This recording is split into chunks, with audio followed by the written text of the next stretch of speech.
Sarah and I convinced Castillo to let us go back to the apartment for a bit.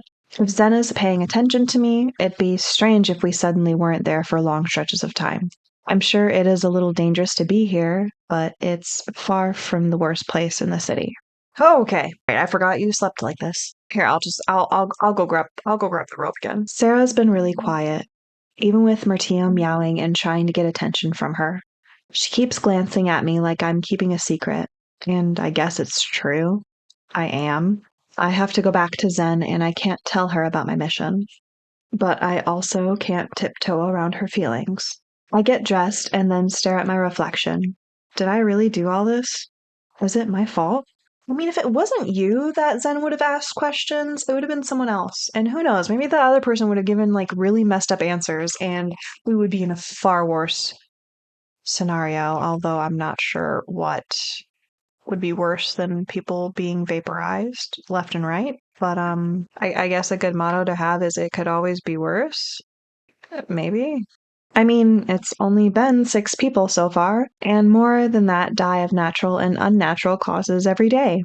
Heck, there are people dying every second, considering the Earth as a whole. I mean, you have a point, but it's the aliens are still adding to it. It's still not great. But those deaths aren't aired live. They aren't a punishment for having money. The shiver teases my spine. What if Zen does the same to me when I bring up what's going on? As my panic rises, I can't look away from my own face in the mirror. Murtio suddenly appears in the reflection next to my head as Sarah holds him up. You look ready to seduce someone. Meow. I swallow hard, and that Zen won't be able to resist. You can fix the whole planet with a good lay. Oh, well, that was a little crass. Okay. That sounds wrong, Murtio, and innocent kitties shouldn't talk like that. Sarah sets him down and he dashes away. She hugs me from behind. Murtio is just a little jealous that you'll get dressed up for an alien invader, but not for him. Well, excuse you. I am on a very dangerous mission. Now is not the time. Murtio is the jealous one, huh? She pinches my butt. Fine, I admit it. I'm so hurt. You never dress up for me anymore. If I just remained serious with her. just was total blank face. Just gave her nothing.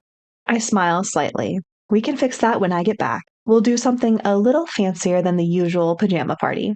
Tempting me with a date to spare my feelings? Yeah, 100%.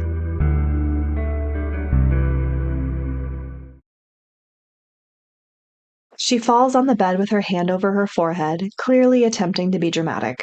She clutches her chest. You're such a heartbreaker. I can't help but playfully shove her as she lies on the bed. Glad to see you're back to being your silly self. Well, of course. From even the greatest of horrors, irony is seldom absent. She chuckles and makes the quote gesture with her fingers as she says those words. I can't stop thinking about how cute she is, even in those simple, casual clothes, as she lies down on a side of the bed. Just on a side of the bed, neither in particular.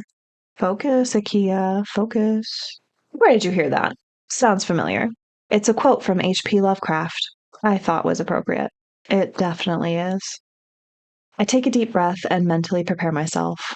I've finished all of my tasks, so it's time. I've got to go now. Do you know how you're going to get on the ship? It's not like your alien admirer is going to send a limo, right? If they do, I'm completely out of the running. I don't think it'll be that difficult. I mean, it seems like they're watching everybody at all times. I don't think it'll be that hard to get their attention. I do look like I should be stepping into a limo, though. I haven't figured that part out yet. I'm guessing I have to summon them? Like you would a demon? Ooh, that's juicy. What's juicy about that? What? What do you mean? I know she's teasing me, but I'm already terrified. I'm struggling not to cry under the pressure. Sarah gets up and rubs my arms, then takes my hands and kisses my knuckles. This isn't easy for me either. If I had my way, I'd keep you here, safe with me. I'm so worried about you, Iki. I hug her and kiss her cheek. I stroke through her hair the way I know she likes, and in response, she sighs against my neck. I promise, I'm coming back. Sarah nods, but I don't think she believes me. She clutches me so tightly that I feel her nails digging into my back. I'll come back, and hopefully things will return to normal. I think that's too much for anyone to accomplish at this point. If her meeting is not successful today, What's plan B? Because I don't think I've heard it yet. Well, I'll do my best. It's my job. I kiss Sarah's cheek again and pet her hair some more. She walks me all the way to the door and hugs me at least 3 times before I leave the building. Our street is almost empty. There's no rioters today, no cars, no one on their way to work. Well, I kind of hope everyone would just stay home at this point. But that doesn't mean it's any easier to get an alien's attention. I walk along the streets until I can at least see the ship. If I can see them, they can see me, right? I remember how the floor could just disappear. Sven! I'm right here! Come get me! I wave my arms, jump in the air, and keep yelling, but nothing happens. What do I have to do to get them to notice me? Light a fire? Call the police? Send flares up? Luckily, I'm somewhat prepared for that last option. I stowed an old firework in my pocket along with a lighter. No alien race can watch every street, but they should notice something as conspicuous as a firework. I light the Roman candle and watch it send sparks through the sky. Oh, wait, she's serious. I yell again, waving my hands with the firework. Zan! I guess it worked, okay. So much for not wanting people to know that you know the alien when you were literally just jumping up and down on the street with a firework in your hand, calling them by name. Are you one? When I feel a buzzing sensation start to course through my skin, I toss the firework and give myself over to the light as it opens up around me. With an unpleasant crack that reminds me of lightning, I find myself on the ship again. It's definitely not my favorite mode of transportation. I clutch my chest and look around. I don't actually see any aliens. I clear my throat and try not to let my imagination run wild with theories as to why. Still, my brain keeps going to images of people being turned into ash. What if the aliens have given up on their current methods and decided it'd be simpler to erase the human race as a whole? When will I stop being an exception? When will Zen do the same to me? Why are you sitting on the ground? Zen walks in and stands a little straighter as they look me over slowly. I scuttle back without standing up all the way. Just seeing them is too much right now, since I know that, with a mere flick of a wrist, I could become nothing. My mouth dries. Zen watches me but doesn't move forward. We stare at one another for a long while before they take 3 slow steps forward, frazzling my nerves. Zen comes within touching distance, watching me with that impossible to read face. I don't know what to do. I don't know what to do. I don't know what to do either. I don't. This is. I thought you had the reins on this. I mean, I guess we'll take their hands. We're on their ship, so we definitely don't want to piss them off now. Now is the most inopportune time for pissing off aliens. I take Zen's hands slowly. Their skin is cold, but not icy. It's somewhat pleasant, actually. I adjust the angle of our hands, lace our fingers together, and just explore the soft expanse of their skin until I realize I might be taking things too far. Slowly looking up at Zen's face, I find a confused half smile there. It gradually spreads as they watch our fingers continue to curl around each other. I feel theirs tighten around mine as our eyes meet, and in response, I swallow hard. I think Ekiya might actually want to hook up with Zen. I don't know. I have an inkling. Zen is so dangerous, but here I am, touching them like we're old friends. Or more. I must be half insane. Maybe completely insane, because I don't really want to let go. But I have to so we can have a very necessary conversation. Yes, remember what you came for. Stay focused. What are you trying to accomplish with all these threats and killings? I don't understand. Zen doesn't yell or put on their emotionless expression. They just give me a simple answer. We're fixing the planet's problems, as I stated. I look to the side. That answer doesn't help at all. How does killing help anything or anyone? It just makes everyone panic. So you're killing a few people to save the rest? Is that the logic you're trying to stand by? You realize people are panicking, don't you? Zen leans their head to the side slightly as they watch me. I can see them trying to put some dots together to make a clearer picture. You make it sound crueler than it is. Well, you see, that's your opinion. And I think it's possible there's a chance you might be a little biased. They just cease to exist. There is no suffering in the process. According to our studies, those we remove don't realize what is happening because there is no pain. You see, the pain isn't really the problem. I don't think you're fully grasping our point. I narrow my eyes. Zen could just be saying that because they don't want me to worry or because they want me on their side. Well, that doesn't matter. Let's get okay. Matter. We're not talking about the pain. It is a scenario I have to consider, and it would make sense coming from them. Making something sound more palatable is one way to get people to accept things they normally wouldn't, but I don't see the difference in this case. Not really. And it still doesn't change the fact that it's wrong. Sure, maybe the person you're removing doesn't feel anything, but the people who are left behind do. If they love that person, they'll be sad or angry, or maybe they'll feel guilty, like the fate of that person was somehow their fault. They'll never stop replaying that person's removal in their head, and you're broadcasting their trauma for everyone to see. That moment when you execute someone, because that is what you were doing, painless or not, is the last memory anyone will have of that person. Zen blinks at me slowly. If people truly cared about the victim, they should have told them to reduce their wealth. Zen walks towards a large screen and shows images of people flocking around the wealthy. They are all sweet up front, taking the money given, asking for help, and practically worshipping the person. But then they turn on them quickly, calling them names and laughing as soon as they're out of sight. Our studies have been rather clear. Most of these loved ones, as you call them, simply take advantage of the wealthy person they consider a friend, a partner, a parent, a child, or so on. Greed is contagious. People are perfectly happy pretending to be kind to those they benefit from, but as soon as that benefit ceases to be, not everyone is like that. Zen stares at me for a while. I feel myself blush. I'm not talking about myself. I just know people who are wealthy that still have friends that don't ask for anything from them. They just like spending time together. I've certainly had a few friends who were wealthier than I was. When we hung out, we'd all pay our fair share and pick activities that all of us could afford.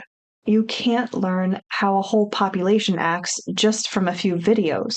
And you can't learn about a new species by tossing around accusations. You're starting to offend them. Reel it back in, reel it back in. The wording is a little off, but I get the picture. Oh, just immediately happy again. Okay. We watch each other silently for a long moment, each of us waiting for the other to say or do something. My shoulders drop a little. It doesn't matter what I say. Zen has made up their mind that this is the right way to do things. Okay, but you've tried also. Like, this is one conversation. You have made one singular attempt to change their mind. What? You're really just going to give up that easily? Are you kidding me? They won't understand until they see it fail. I need to try something else.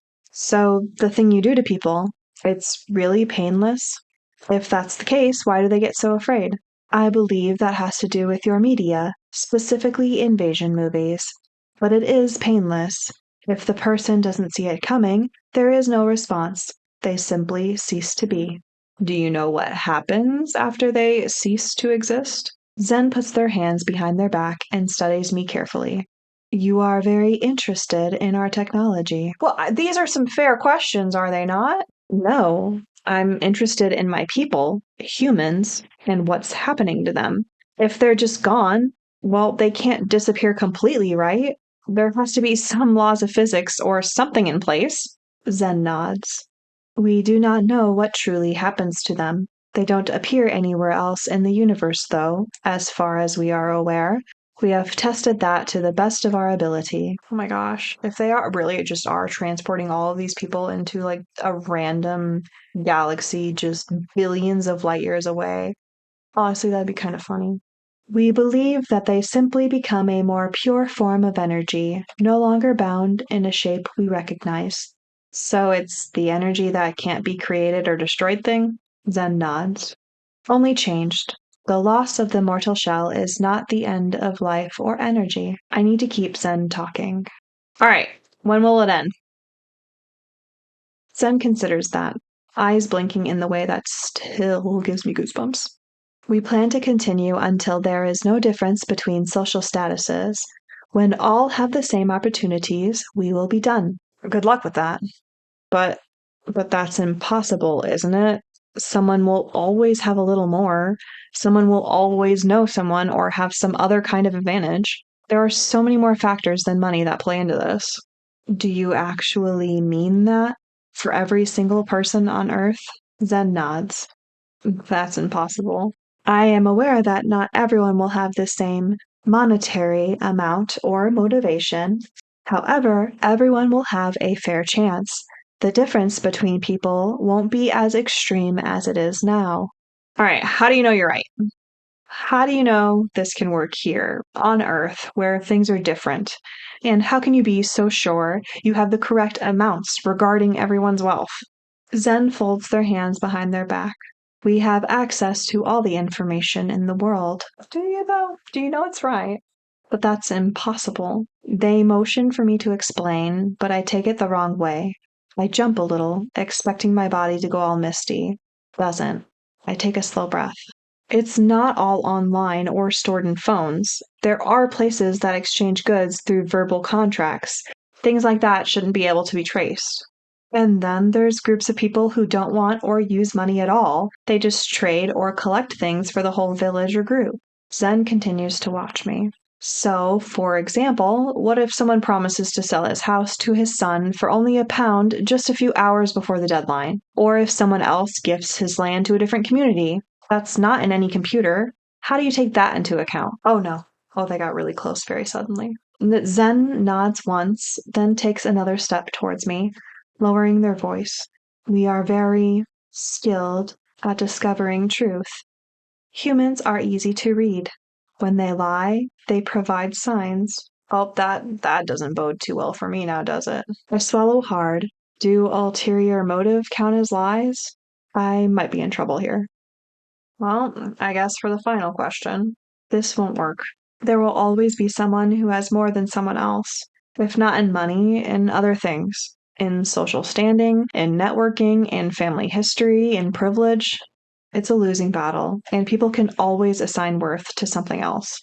Zen watches me carefully, slowly turning their head to the side. Even if you focus entirely on money itself, this could go on for months, years. And the people down there don't know if they should be terrified or grateful. It's chaos, and what if this whole thing doesn't accomplish anything at all? We do not wish to be here for years. That is why we are increasing the amount of people that are to be eliminated every day.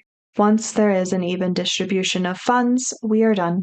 Which leaves us with the cleanup and the constant fear that these aliens will return if we're not on our best behavior. We'll have a whole slew of problems we have no idea how to address. I bite my lip and stay quiet.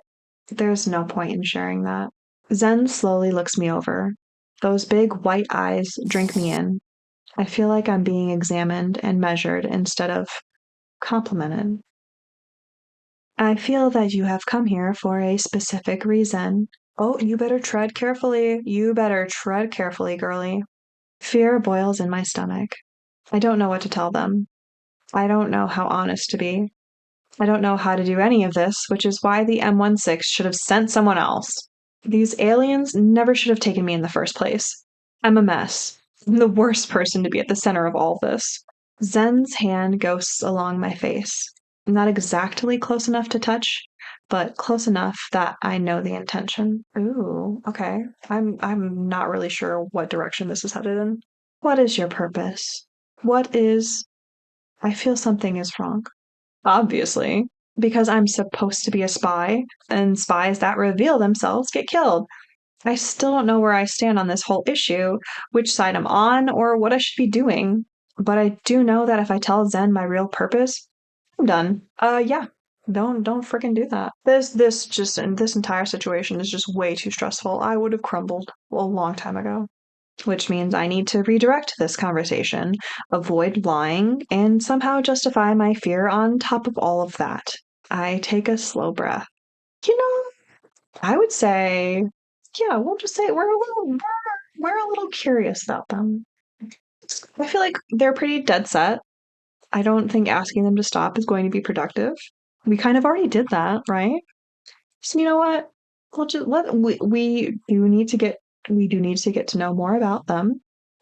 So let's see. What What if we confess curiosity? What will they say? I lick across my bottom lip. Oh, you mean that kind of curiosity? Well, okay. It's a half truth.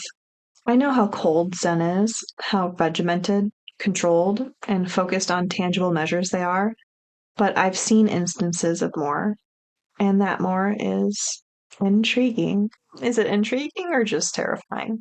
They're good looking, and even wanting to get involved means they have good intentions, right? They just need to tweak their plans. It feels silly, but I am curious about you. I want to learn more about you, not just your plans for the planet. I want to learn more about you, not just your plans to totally eliminate the entire human race.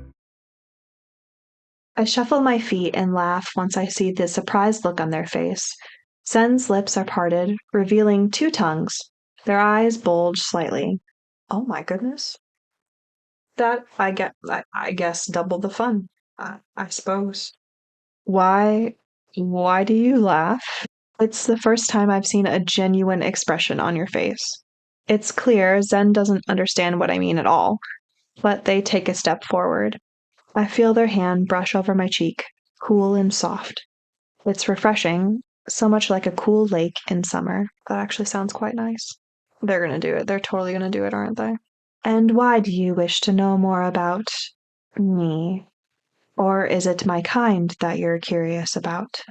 Well, both, I guess. Knowing about your kind would help me better understand you too. And you said you hoped you'd see me again, so I thought maybe you were interested in me too in some way. They watch me carefully, stroking my jaw before taking a slow step back.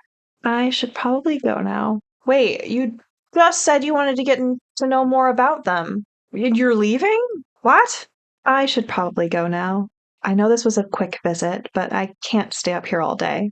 I'm sure you're busy with all your plans anyhow. Yes, your plans of killing people later. I'm sure you have preparations you would like to make for that. Zen nods slowly, still looking me over like they can't quite figure out what I'm thinking. Of course, what chance do they have when even I don't know what I'm thinking? There's too much in my head right now. It all swirls around, making no sense. I definitely need some space. It has been a pleasure to talk with you. I hope you will come again. Zen surprises me by closing the space between us and brushing their lips across my cheek. They peck me softly, and a buzzing spreads across my skin before they draw back. Zen nearly whispers in my ear, I have seen that this is a way to bid farewell in some cultures. Yeah, you would be correct with that. Oh, and suddenly we're back. Okay. I blush and rub my arms. Before I can say anything to Zen, I'm back on the street, left to walk home by myself. I glance up at the ship, trying to figure them out. That gentle display, a soft kiss on my cheek, it has me feeling. Oh, wait, are you actually catching feelings? I'm absolutely very, very afraid of Zen for obvious reasons. But also, I feel flattered, honestly. I gently rub over the spot they kissed. I know the aliens are doing horrible things, but that's not their intention. And Zen is more than that. Oh no, we are almost entirely sided with the aliens, and I'm not sure that I'm making the right choice. Oh, they really want to help us, even if they don't understand us, and I don't understand them. It's terrifying to be involved at all, but at the same time, it's thrilling to know that Zen will talk to me and that they'll show actual human affection towards me, and that they want to. Irrational or not, it goes both ways. I'm attracted to them. Our conversations make me think, keep me focused, and the fact that Zen really makes an effort to understand me, wow.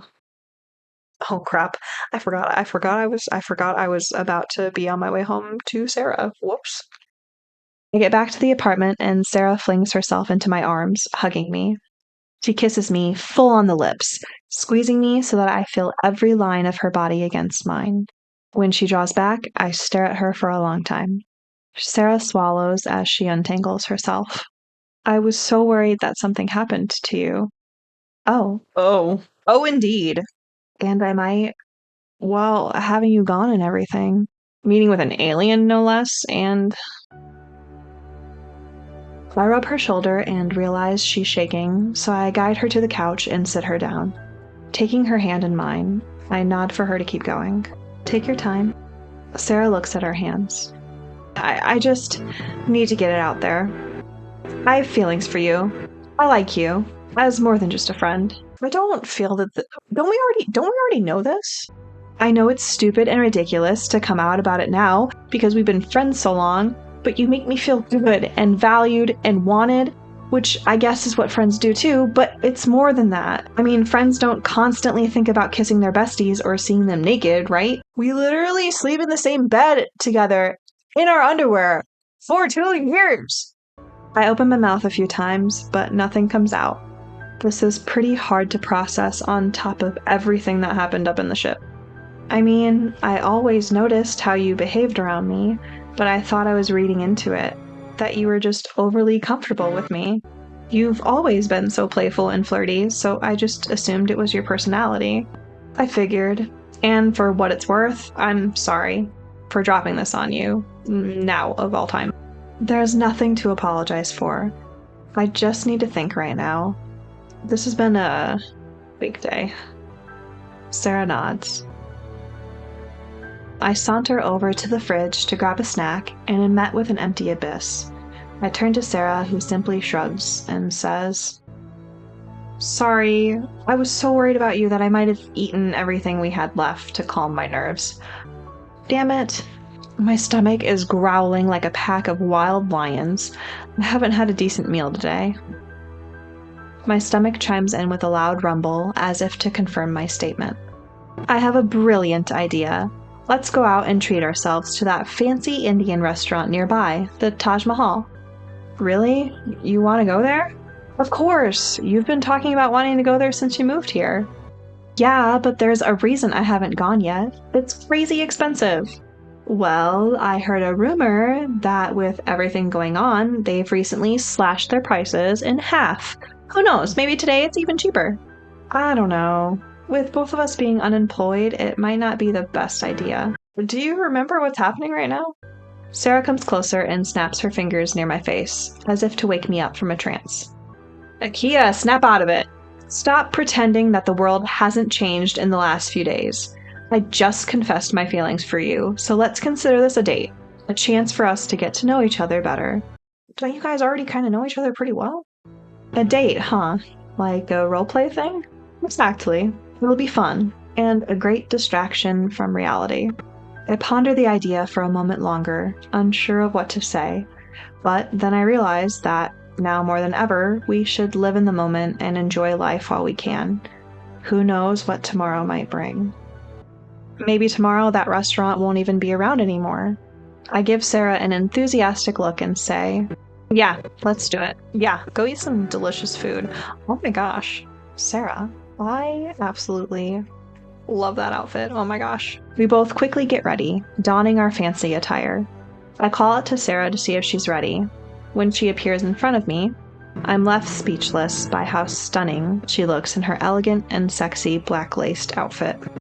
Do you think that she's trying to show up a little bit after Ekiya just met with Zen? Do you think she's trying to like be extra sexy? To be like, hey, remember me? Hey, remember that you like me? That'd be kind of funny. You look amazing. No. Hold off on the compliments. You need to come and pick me up first. What? Why? Just go outside the door and ring the doorbell. Ah, right. The role-playing thing. Wait, why do I have to be the one to come and pick you up? Because you're the top manager of Zen Enterprises, and you came to pick me up in your limousine. I give Sarah a skeptical look, but I can't help but chuckle. Zen Enterprises? Seriously? Alright, no limousine. But you're still coming to pick me up. Now go. She practically shoves me outside. I wait a few minutes and then ring the doorbell. I can hear Sarah's voice behind the door. Oh, I hope that's my gorgeous, beautiful, and talented friend Ekiya, who's come to pick me up for our first date. I'm so excited! She opens the door and I don't even have to pretend to be amazed by her beautiful outfit. You already admired it. What are you talking about? Hello, darling. You look stunning tonight. Thank you. I saved this dress for a special occasion. If she's leaning into the over-the-top cheesiness, I guess I can too. I'm honored. Shall we get going? I made reservations, and it wouldn't do to keep the staff waiting. Ooh, reservations. So fancy. I offer my arm to Sarah, who quickly takes it. We walk arm in arm towards the restaurant. Thankfully, it's not too far away. We should get there without too much trouble.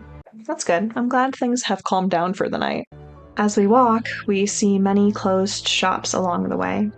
This is crazy. Going down this street now is so surreal with all these closed shops. Yeah, I don't even understand it. I mean, surely the people who owned these shops were nowhere close to being the wealthiest people on Earth, so why shut everything down? Staying open shouldn't have been a real risk. Who knows? Maybe all the employees quit. Probably. I mean, Sarah, you quit your job this morning. Why are you acting so surprised? Well, I hope the Taj Mahal is still open. I think it will be fine. It's a family business.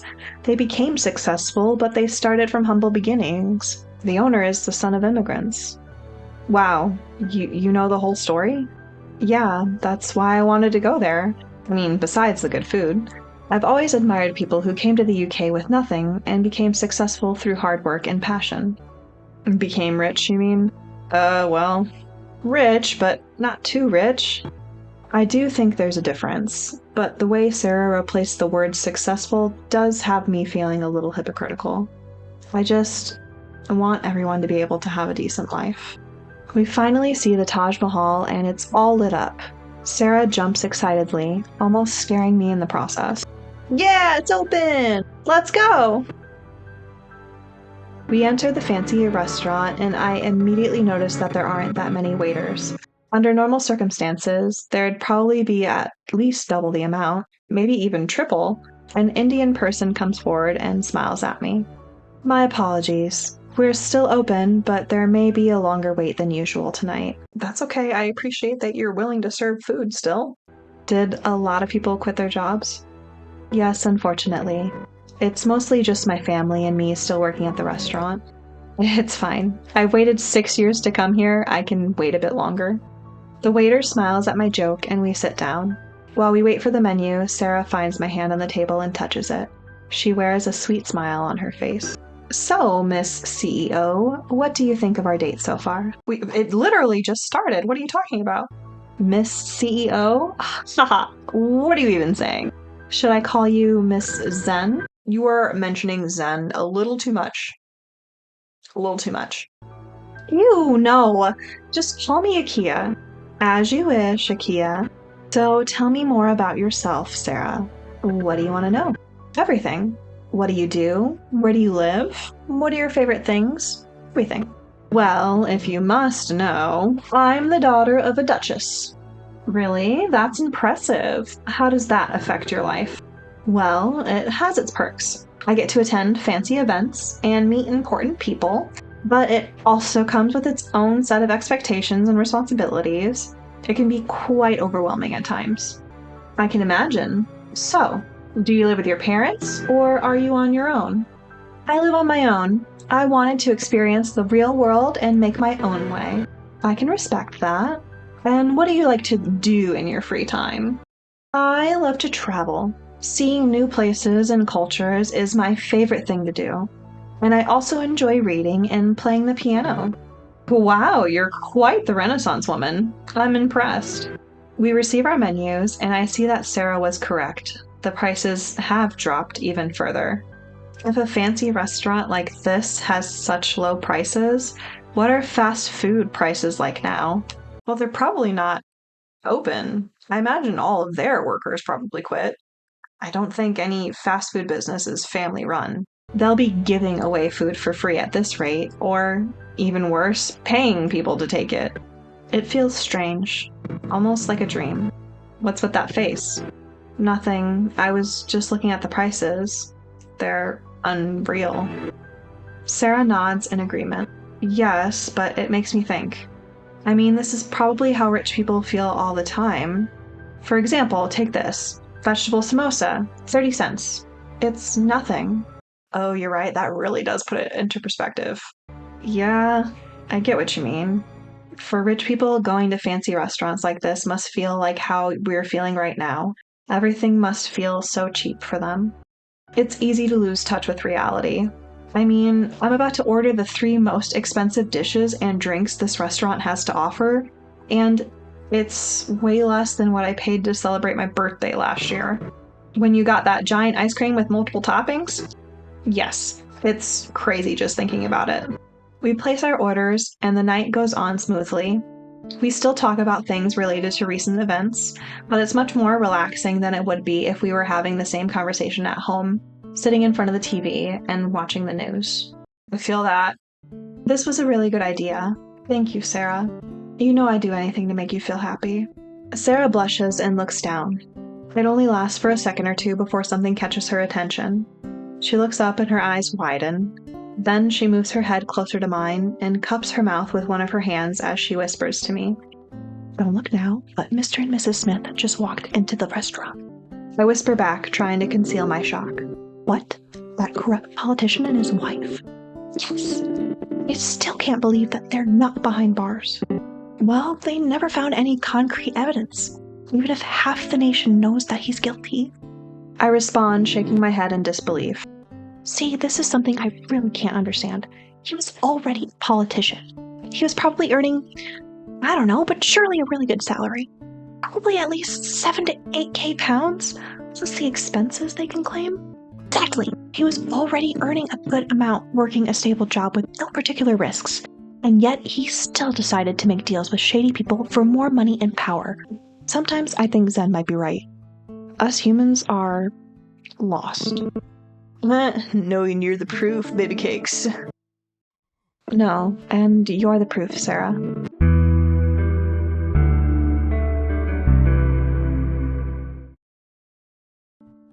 Huh, me? Well, I mean, I definitely wouldn't risk dealing with shady people if I were in Mr. Smith's position. I'd be already happy with what I had. You and me both. And we aren't special. We are just honest and content with what we have. There are other people like that too. A lot of them.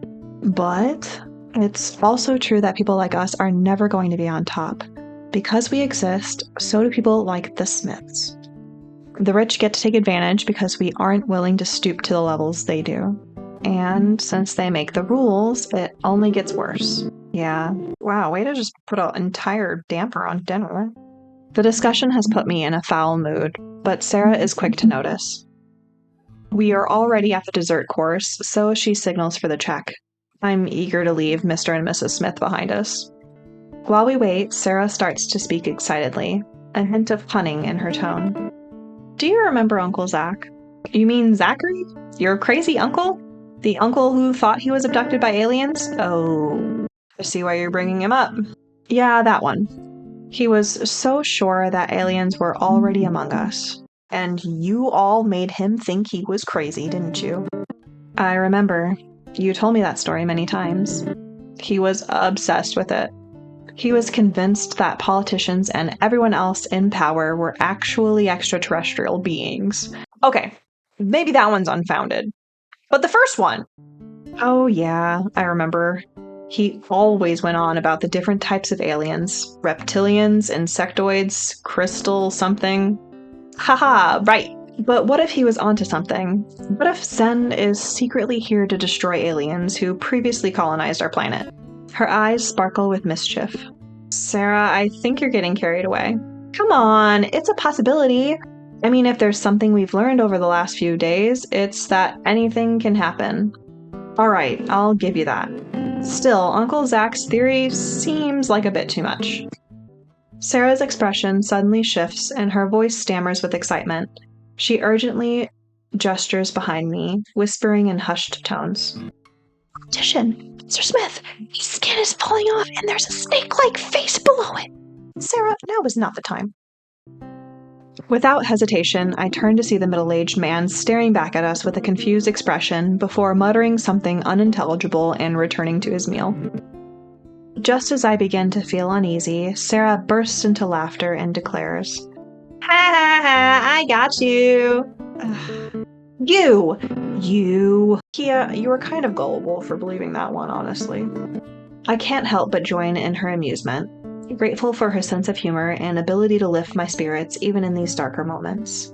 As the waiter approaches our table, I can't help but feel a sense of contentment. I hope everything was to your liking. It was. Honestly, eating here is something I've always wanted to do. And not just because of the good things I've heard about the food's quality. I have so much respect for the things you and your family went through to make this place what it is. I just wasn't able to afford it until now. The waiter nods understandingly. I see. Feeling a pang of embarrassment, I quickly add, "Sorry, I hope I didn't come across as if you're not worth the money you earn or anything like that." The waiter is quick to reassure me. "No, don't apologize. I completely understand. We never wanted to raise our prices so much. Not that we don't love the money we made. The money we are making, of course. But money wasn't our main motivation. We wanted to let others embrace our culture, and what's a better way to do that than through food? Food is a universal language. It brings people together and makes them feel at home." Exactly. The flavors, the aromas, the presentation of each dish. It was simply amazing. It was like being back at home for just one night. The waiter nods, but then continues to speak. But then the prices went up. We didn't own the place yet either, so we had to worry about rent too. All the expenses suddenly increased drastically over a couple of years. It wasn't a huge problem for us. We knew we could just raise our own prices and people would still come. We had made a name for ourselves. A hint of sorrow creeped into his voice. But it still pained us, because there were a lot of regulars who couldn't afford us anymore, not even for special occasions. There wasn't a better solution, though. We couldn't lower prices any more than we already had. Then more and more fame and work arrived, and honestly, we kind of got lost in it. Frenetic lives and all that. I nod, understanding the weight of his words. But there are plenty of business owners out there with similar stories. We're all just trying to make our way through life the best we can. That is what the aliens don't understand. Sometimes it's society as a whole that pushes someone to earn more, even if you don't want to. Well, when you put it that way, it doesn't sound as sincere. We leave the restaurant. We're both silent during our walk back to our flat. I enjoyed the night, and I'm grateful for it. But still, I can't completely shake my thoughts about the societal pressure to earn more, even if it means pushing some people out of reach. The conversation with the waiter has given me a lot to think on. Sarah's gaze keeps darting towards me. Every time I catch her doing it, I feel a flutter in my chest. I give her faint smiles, and she returns them with shy ones. You guys totally want to smooch again, don't you? I really recommend not doing that out on the street, though. Because remember, Zen, hello? Do we keep forgetting about the hovering alien who you are trying to romance in order to win over? So that way they'll listen to you? You remember? You remember the plan? We still don't talk, but words are not necessary between us. We understand each other so well. As we walk, she reaches out for my hand. I let her take it. We walk back like this, hand in hand, like two best friends. But perhaps there is something more between us. I can't help but wonder if I am actually ready for something more. My heart aches with longing for her. My mind is filled with uncertainty. As we enter the flat, I sit down on the couch, feeling a sense of disappointment that the night has come to an end.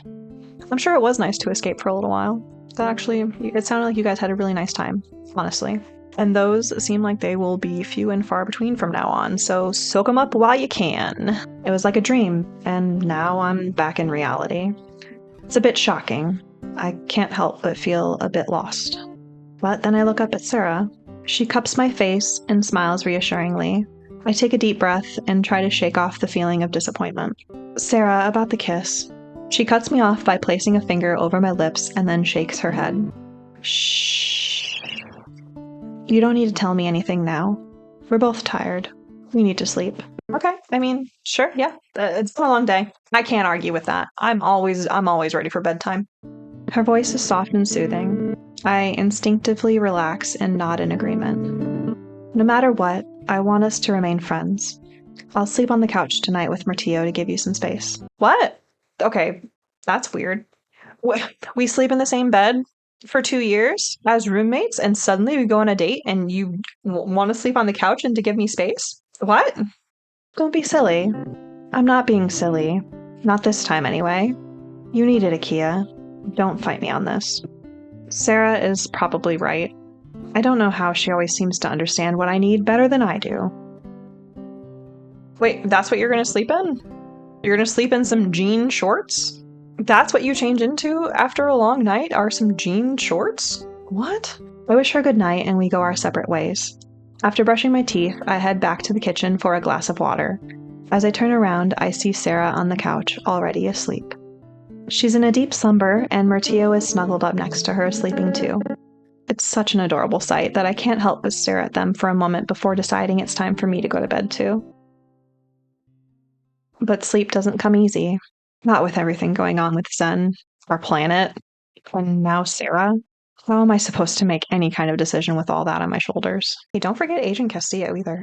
Oh no! It sure was a long day. A lot sure did happen today. Wait, what does a duck have to do with anything?